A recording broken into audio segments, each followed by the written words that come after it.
সোমালিয়ায় বন্দী জাহাজ মুক্তির বিষয়ে এই মুহূর্তে কথা বলছেন নৌ প্রতিমন্ত্রী খালিদ মাহমুদ চৌধুরী। আমরা সরাসরি চলে যাচ্ছি সেখানে। আমরা খুব উৎকণ্ঠার মধ্যে ছিলাম যে তাদের জীবনের বিষয়টা আমাদের কাছে সবচেয়ে প্রাধান্য দিয়েছি। প্রথম যখন আপনাদের সঙ্গে কথা বলি তখনও আমি এই কথাটি বলেছিলাম যে আমাদের সর্বোচ্চ প্রায়োরিটি হচ্ছে আমাদের নাবিকেরা, তাদেরকে যেন আমরা নিরাপদে সুস্থ অবস্থায় আমরা মুক্ত করতে পারি, দেশে নিয়ে আসতে পারি, সেটা হচ্ছে আমাদের বড় চ্যালেঞ্জ। তো আমাদের এখানে ডিপার্টমেন্ট অফ শিপিংয়ের ডিজি এখানে আছেন, তার নেতৃত্বে আমাদের ডিপার্টমেন্ট অফ শিপিংয়ের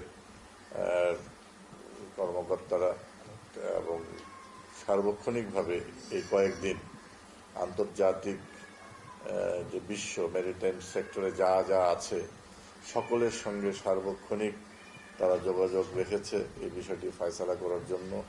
পাশাপাশি পররাষ্ট্র মন্ত্রণালয়ের যে আন্তর্জাতিক যতগুলো উইং আছে সবাই এটার ব্যাপারে তৎপর ছিল এবং মাননীয় পররাষ্ট্র মন্ত্রীও এই ব্যাপারে আপনাদেরকে বারবার আপনাদের কথার উত্তর তিনি দিয়েছেন এবং এই ব্যাপারে অবহিত করেছেন। আমরা সকলেই মিলে মাননীয় প্রধানমন্ত্রী দেশরত্ন শেখ হাসিনার নেতৃত্বে আমরা এই নাবিকদেরকে মুক্ত করতে পারি আমরা তৎপর ছিলাম। 1, 2, 3 ঢাকায় জমি জিতে নিন 100% ক্যাশব্যাক সহ 20 কোটি টাকার পুরস্কার। গতকালকে যখন এই সংবাদটি মাননীয় প্রধানমন্ত্রীকে দিই, তিনি শুকরিয়া আদায় করেছেন যে 23 জন নাবিক জলদস্যুদের মুক্ত হয়েছে এবং তারা এখন নিরাপদ।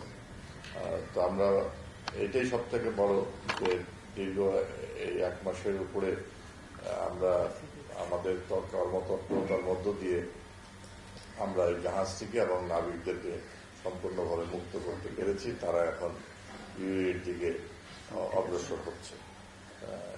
এটা হচ্ছে আরেকটা জিনিস হচ্ছে, সাধারণত এত অল্প সময়ের মধ্যে এই ধরনের একটি ঘটনা ফয়সালা করা এটা কিন্তু নজিরবিহীন, কারণ এটা অনেক সময় লাগে। কারণ আমরা এত বেশি এখানে যুক্ত ছিলাম, আমাদের বিশেষ করে আমাদের ডিপার্টমেন্ট অফ শিপিং এবং পররাষ্ট্র মন্ত্রণালয়, যে আমরা সার্বক্ষণিক আমরা কখনো এক মুহূর্তের জন্য এই জায়গাটা থেকে আমরা বিযুক্ত ছিলাম না, সবসময় এটার সঙ্গে যুক্ত ছিলাম। এবং আমরা যত দ্রুত আমাদের ইচ্ছা ছিল যে আমরা ঈদের আগেই তাদেরকে মুক্ত করতে পারবো, সেটা আমরা পারি নাই। আমি আগেও বলেছি, ঈদের একদিন আগেও আপনাদের বলেছি যেটা আমরা ব্যর্থ হয়েছি। তবে এই মাসের মধ্যেই আমরা তাদেরকে মুক্ত করতে পারবো বলে আমরা আশাবাদ ব্যক্ত করেছিলাম। তো সেটা আমাদের একদম বাংলা নববর্ষের প্রথম দিনে হয়েছে। আমার মনে হয় আমরাও আনন্দিত, সমগ্র দেশবাসী, শুধু তাদের আত্মীয় স্বজন না, সমগ্র দেশবাসী খুবই আনন্দিত যে আমরা এই আমাদের নাবিকদেরকে মুক্ত করতে পেরেছি। সকাল থেকে ভোরবেলা থেকেই এই সংবাদটি যখন জানাজানি হয়েছে আপনাদের গণমাধ্যমের মাধ্যমে, তখন থেকেই প্রচুর এই খুদে বার্তা, টেলিফোন কল আমার কাছে আসা শুরু করেছে এবং সকলে খুব আনন্দিত। আমার মনে হয় নববর্ষের এই যে নতুন দিন, যে আনন্দের দিন, এটাকে একটা নতুন মাত্রা যুক্ত হয়েছে এই 23 জন নাবিক মুক্ত হওয়া।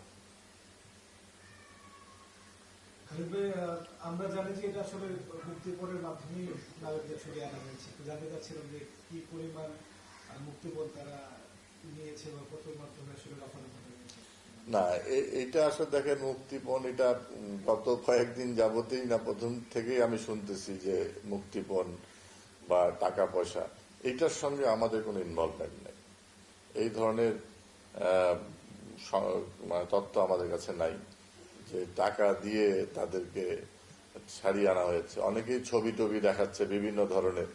এখন এই ছবিগুলোরও কোনো সত্যতা নেই, কারণ এই ছবিগুলোর কোনো সত্যতা নেই। কারণ ছবি কোথা থেকে আসছে, কিভাবে আসতেছে আমরা জানি না। তবে হচ্ছে এটা যতটুকু হয়েছে, আমাদের ডিপার্টমেন্ট শিপিং আন্তর্জাতিক যতগুলো আমাদের ইউরোপিয়ান কোস্ট নেভাল এবং হচ্ছে ভারতীয় নৌবাহিনী বা ইভেন আপনার সোমালিয়ান যে পোর্টল্যান্ড না পোর্টল্যান্ডের পুলিশ, তাদেরকে আমি ধন্যবাদ দিতে চাই যে তারা কিন্তু এখানে সার্বক্ষণিকভাবে আমাদের সহযোগিতা করেছে। আমাদের আন্তর্জাতিক যে মেরিটাইম যে উইংগুলো আছে তারা কিন্তু খুবই আমাদেরকে সহায়তা করেছে। কারণ আপনারা জানেন যে আমরা আইএমওতে ক্যাটাগরি সিতে আমরা সদস্য নির্বাচিত হয়েছি।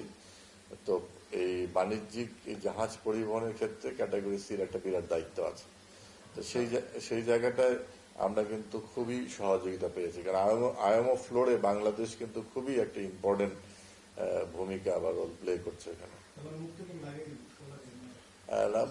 আমরা তাদের সাথে নেগোসিয়েশন করেছি, দীর্ঘদিনই যে কথাবার্তা চলেছে, এখানে মুক্তিপণের কোনো বিষয় নেই। আমাদের আলাপ আলোচনা এবং বিভিন্ন ধরনের চাপ আছে, এখানে চাপ আছে, সেই চাপগুলো এখানে কাজে দিয়েছে। কারণ এখানে তো আন্তর্জাতিক জলসীমা থেকে এইটা মানে তাদের নিয়ন্ত্রণে নেওয়া হয়েছে। কাজেই ওই জলদস্যুরাই যে একদম সর্বশক্তিমান ব্যাপারটা তা না। তো এতদিন যাবৎ আমরা যে মানে সময়টা নিয়েছি এখানে, যেটা আমি বললাম যে ইউরোপিয়ান নেভাল ফোর্স থেকে আরম্ভ করে অন্যান্য যারা আছে, এটা ভীষণ চাপের মধ্যে ছিল। এবং বিশেষ করে সোমালিয়ান পুলিশ পুর্টল্যান্ড, তাদের কিন্তু একটা বিরাট চাপ ছিল। তারা চায় যে জলদস্যুদের হাত থেকে এই সমুদ্র পথটাকে নিরাপদ করতে, এবং এই জন্য আমেরিকান সাপোর্টও তারা নিচ্ছে। এবং তারা সেই ধরনের একটা পরিকল্পনা করছে যেন ভবিষ্যতে যেন এই যে রুটটা আছে এই রুটটা যেন নিরাপদ থাকে। এবং এই যে একটা সারা বিশ্বে সোমালিয়ান জলদস্যুদের এই ধরনের তৎপরতার কারণে একটি দেশের ইমেজ নষ্ট হচ্ছে, এটাও তারা উপলব্ধি করছে।